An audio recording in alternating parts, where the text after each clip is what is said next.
सदियां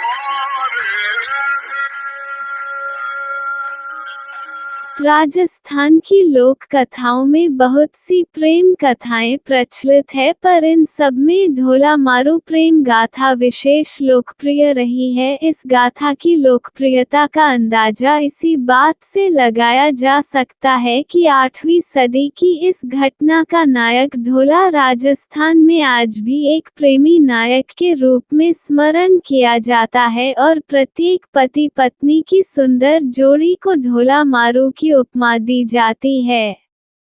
यही नहीं, आज भी लोकगीतों में स्त्रियां अपने प्रियतम को ढोला के नाम से ही संबोधित करती है। ढोला शब्द पति शब्द का पर्यायवाची ही बन चुका है। राजस्थान की ग्रामीण स्त्रियां आज भी विभिन्न मौकों पर ढोला मारू के गीत बड़े चाव से गाती है। ढोला नरवर के राजा नल का पुत्र था, जिसे इतिहास में ढोला व सालकुमार के नाम से जाना जाता है। ढोला का विवाह बालपने में जांगलू देश बीकानेर के पुंगल नामक ठिकाने के स्वामी पनवार राजा पिंगल की पुत्री मारवनी के साथ हुआ था। उस वक्त ढोला 3 वर्ष का, मारवनी मात्र 1.5 वर्ष की थी। इसलिए शादी के बाद मारवनी को ढोला के साथ नरवर नहीं भेजा गया। बड़े होने पर ढोला की एक और शादी मालवानी के साथ हो गई। बचपन में हुई शादी के बारे को ढोला भी लगभग भूल चुका था। उधर जब मारवनी प्रौढ़ हुई तो माँ बाप ने उसे ले जाने के लिए ढोला को नरवर कई संदेश भेजे। ढोला की दूसरी रानी मालवानी को ढोला की पहली शादी का पता चल गया था। उसे ये भी पता चल गया था कि मारवनी जैसी बेहद खूबसूरत राजकुमारी कोई और नहीं, सो उसने डाह व ईर्ष्या के चलते राजा पिंगल द्वारा भेजा कोई भी संदेश ढोला तक पहुँचने ही नहीं दिया। वह संदेश वाहकों को ढोला तक पहुँचने से पहले ही मरवा डालती थी। उधर मारवनी के अंकुरित यौवन ने अपना रंग दिखाना शुरू कर दिया। एक दिन उसे स्वप्न में अपने प्रियतम ढोला के दर्शन हुए। उसके बाद तो वह ढोला के वियोग में जलती रही। उसे न खाने में रुचि रही न किसी और कार्य में। उसकी हालत देख उसकी मां ने राजा पिंगल से ढोला को फिर से संदेश भेजने का आग्रह किया। इस बार राजा पिंगल ने सोचा संदेश वाहक को तो मालवानी मरवा डालती है, इसलिए इस बार क्यों न किसी चतुर ढोली को नरवर भेजा जाए जो गाने के बहाने ढोला तक संदेश पहुंचा उसे मारवनी के साथ हुई उसकी शादी की याद दिला दे। जब ढोली नरवर के लिए रवाना हो रहा था तब मारवनी ने उसे अपने पास बुलाकर मारू राग में दोहे बनाकर दिए और समझाया कि कैसे ढोला के सम्मुख जाकर गाकर सुनाना है। ढोली गायक ने मारवनी को वचन दिया कि वह जीता रहा तो ढोला को जरूर लेकर आएगा और मर गया तो वही का होकर रह जाएगा। चतुर ढोली याचक बनकर किसी तरह नरवर में ढोला के महल तक पहुंचने में कामयाब हो गया और रात होते ही उसने ऊंची आवाज में गाना शुरू किया। उस रात बादल छा रहे थे, अंधेरी रात में बिजलियां चमक रही थी। झीनी झीनी पड़ती वर्षा की फुहारों के शांत वातावरण में ढोली ने मल्हार राग में गाना शुरू किया। ऐसे सुहाने मौसम में ढोली की मल्हार राग का मधुर संगीत ढोला के कानों में गूंजने लगा और ढोला फन उठाए नाग की भांति राग पर झूमने लगा। तब ढोली ने साफ शब्दों में गाया, ढोला नरवर सिरियां धन पुंगल गठिया।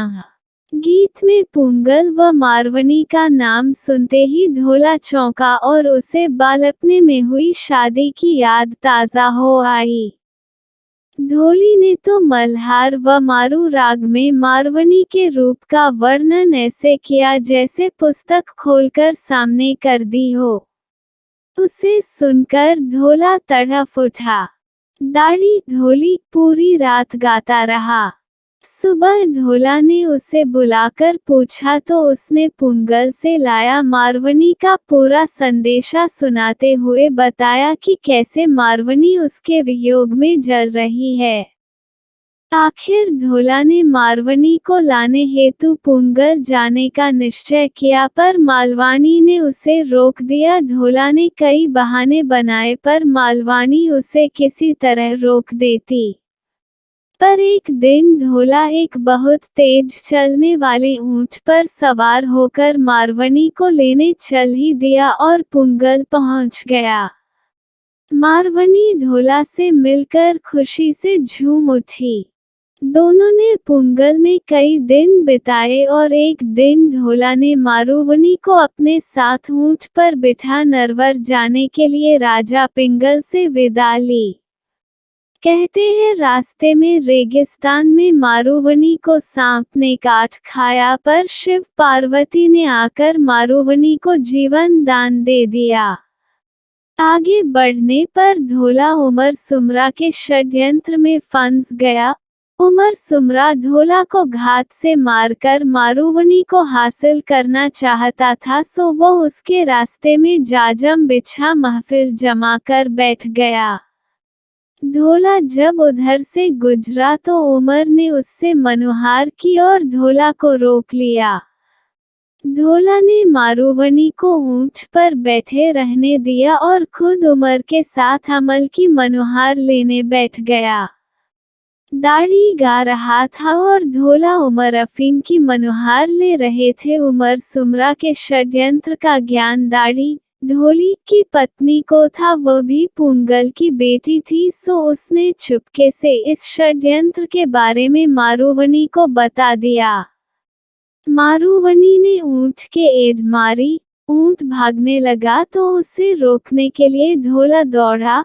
पास आते ही मारवनी ने कहा, धोखा है, जल्दी ऊंट पर चढ़ो और ढोला उछलकर ऊंट पर चढ़ा गया। उमर सुमरा ने घोड़े पर बैठ पीछा किया पर ढोला का वह काला ऊंट उसके कहाँ हाथ लगने वाला था। ढोला मारवनी को लेकर नरवर पहुंच गया और उमर सुमरा हाथ मलता रह गया। नरवर पहुंचकर चतुर ढोला सौतेहा डाह की नोक झोंक का समाधान भी करता है। मारवनी व मालवाणी के साथ आनंद से रहने लगा। इसी ढोला का पुत्र लक्ष्मण हुआ। लक्ष्मण का भानु और भानु का पुत्र परम प्रतापी बजरदामा हुआ जिसने अपने वंश का खोया राज्य ग्वालियर पुनः जीतकर कछवाह राज्य लक्ष्मी का उद्धार किया। आगे चलकर इसी वंश का एक राजकुमार दुल्हेराया राजस्थान आया जिसने माछी भांडारेज खोह झोटवाड़ा आदि के मीनों को मारकर अपना राज्य स्थापित किया। उसके बाद उसके पुत्र काकिलदेव ने मीनों को परास्त कर आमेर पर अपना राज्य स्थापित किया जो देश की आज़ादी तक उसके वंशजों के पास रहा। यही नहीं, इसके वंशजों में स्व भैरव सिंह जी शेखावत इस देश के उपराष्ट्रपति बने व इसी वंश के श्री देवी सिंह शेखावत की धर्मपत्नी श्रीमती प्रतिभा पाटिल आज इस देश की महामहिम राष्ट्रपति है। ढोला को रिझाने के लिए दाढ़ी ढोली द्वारा गाए कुछ दोहे। आखड़िया डंबर भई, नयन गमाया रोया। क्यूँ साजन परदेस में, रहया बिंडा ना होए। आंखें लाल हो गई है रो रो कर नयन गवा दिए है, साजन परदेस में क्यों पराया हो गया है। दुजन बयन न सांभरी, मना न विसारे है। कूंझा लाल बचां ज्यूं, खीन खीन चीतारे है। बुरे लोगों की बातों में आकर उसको मारूवनी को मन से मत निकालो। कुरजा पक्षी के लाल बच्चों की तरह वह क्षण क्षण आपको याद करती है। आंसुओं से भीगा चीर निचोड़ते निचोड़ते उसकी हथेलियों में छाले पड़ गए हैं। जे थू साहिबा न आव्यो, सावन पहली तीज। बीजठ तने झबूक रे, मूंद मृसी खीज। यदि आप सावन की तीज के पहले नहीं गए तो वो मुग्धा बिजली की चमक देखते ही खींचकर मर जाएगी।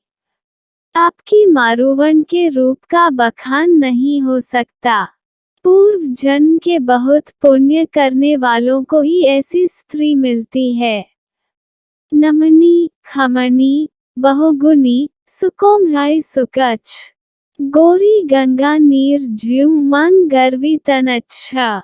बहुत से गुणों वाली, क्षमशील, नम्र व कोमल है गंगा के पानी जैसी गौरी है उसका मन और तन श्रेष्ठ है। गति गयंद, जंग कैठ ग्रभ, के हर जिमी कटी लंक। हीर दासन विप्रभाधर, मरवन भ्रकुटी मयंक। हाथी जैसी चाल, हीरों जैसे दांत, मूंग सरीखे होठ है।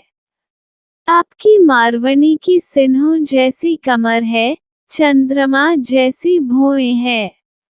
आदिता हूँ उज्जलो मारुनी मुख व्रण। झीना कपड़ा पैरणा, ज्यों झांकी सोब्रण।